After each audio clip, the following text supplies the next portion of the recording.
ರಾಜ್ಯದ ರಾಜಧಾನಿ ಬೆಂಗಳೂರಿನ ಗವಿಪುರಂನಲ್ಲಿ ಇರುವ ಜಗನ್ಮಾತೆ ಅಂಬಾ ಭವಾನಿ ದೇವಸ್ಥಾನದಲ್ಲಿ ಕರ್ನಾಟಕ ಕ್ಷತ್ರಿಯ ಮರಾಠ ಮಹಾ ಒಕ್ಕೂಟದ ರಾಜ್ಯಮಟ್ಟದ ಸಭೆಯನ್ನು ವಿಪ ಸದಸ್ಯ ಎಂಜಿ ಮೂಳೆ ಅವರ ಅಧ್ಯಕ್ಷತೆಯಲ್ಲಿ ಮಾಡಲಾಯಿತು.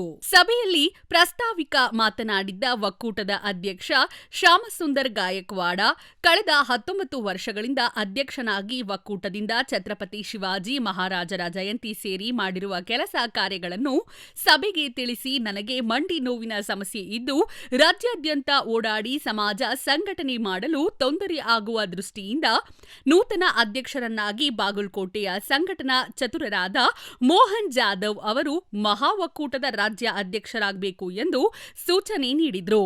ಮುಖಂಡ ಎಂಜೆ ಮೂಳೆ ಅನುಮೋದಿಸಿದ್ರು. ಮಹಾ ಒಕ್ಕೂಟದ ನೂತನ ಅಧ್ಯಕ್ಷರಾದ ಮೋಹನ್ ಜಾಧವ್ ಮಾತನಾಡಿ, ಎಲ್ಲಾ ಜಿಲ್ಲೆಗಳಲ್ಲಿ ಮರಾಠ ಮುಖಂಡರ ಸಭೆ ಕರೆದು ಒಕ್ಕೂಟದ ಮುಂದಿನ ಉದ್ದೇಶಗಳನ್ನು ಈಡೇರಿಸುವುದಾಗಿ ಹೇಳಿದ್ರು.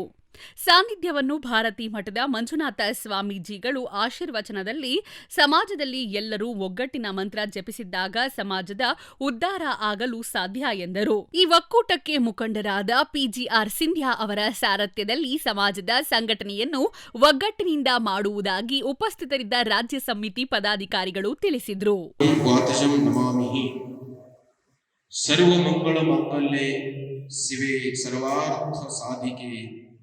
ಶರಣ್ಯೈ ತ್ರಂಬಗೆ ಗೌರಿ ನಾರಾಯಣಿ ನಮೋಸ್ತುತೆ.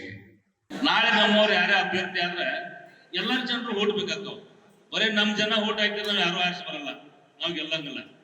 ಹಿಂಗಾಗಿ ಸಮಾಜ ಸಂಘಟನೆ ಜೊತೆಗೆ ಬೇರೆ ಜಾತಿಯವರು ಕೂಡ ನಮ್ಮನ್ನು ಪ್ರೀತಿಸ್ಬೇಕು, ಪ್ರೀತಿಸುವ ಒಂದು ಹೋರಾಟ ಮಾಡಬೇಕು. ಅವರು ನಮಗೆ ಬೆಂಬಲಕ್ಕಾಗಿ ನಿಲ್ಲುವಂಗ, ಇಲ್ಲಪ್ಪ ಇಂಥವ್ರಿಗೆ ಮರಾಠಿ ಟಿಕೆಟ್ ಕೊಟ್ಟು ನಾವು ಅವ್ರ ಬೆಂಬಲಕ್ಕೆ ಅದೀವಿ ಅಂತೇಳಿ ನಿಲ್ಲುವಂಗ ಮಾತಾಡುವಂಗ ಆಗ್ಬೇಕು ಸಾರ್ವಜನಿಕರ. ಯಾಕಂದ್ರೆ ಅವ್ರು ಇಂಟೆಲಿಜೆನ್ಸ್ ಕೊಡ್ತು ಓದಿರ್ತಾರ, ಟಿಕೆಟ್ ಕೊಡ ಮುಂದೆ ತಮ್ಮದೇ ಆದಂತ ಸಭೆ ಮಾಡ್ತಿರ್ತಾರ.